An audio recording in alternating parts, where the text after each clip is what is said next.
What are some beliefs he's attacking? So he doesn't like the book Shior Koma. Okay. Shior Koma is a very strange. You've heard of it, yes? Absolutely. Did it come up in like your work with like the Tetragrammaton, or you just knew No, of it? no. Kirkisani talks about it, Yeah, and great. other Karaite authors.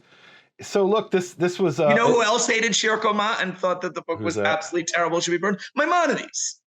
Okay, so like you're look, so in a sense, Maimonides. This is my take on his history.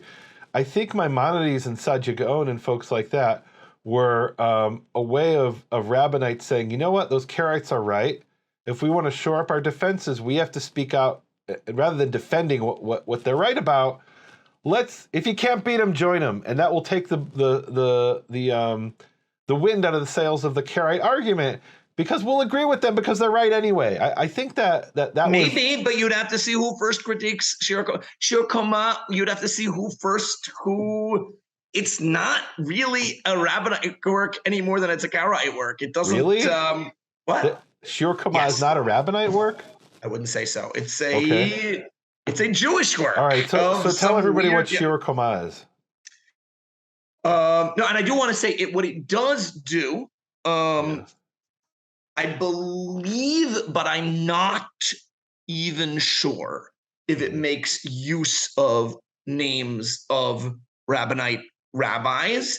If so, it's pseudographic, because these are rabbis who lived long earlier. It's not a first century work. And the rabbis, it's not like giving names of later rabbis. It's Rabbi Yishmael and Rabbi Akiva, who became heroes of mystical texts with no connection to Mishnah and Talmud. I mean, the names are used. And this text, I don't want to say it's not used by rabbinites, but I would totally not be surprised if I found some group of Karaites that was really into Shior Koma. I would doubt that.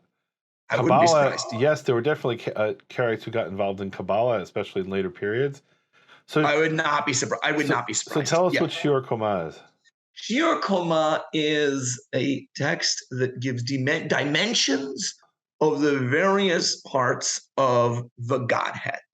The arms, the legs, the eyes, all of which, by the way, are mentioned in Scripture. It says God's hands did whatever, God's eyes. In a sense, it's a midrash on Song of Songs. Song of Songs, right. Where there's Solomon and his lover, and then the body parts are described. So Shior Koma says, well, how big were they?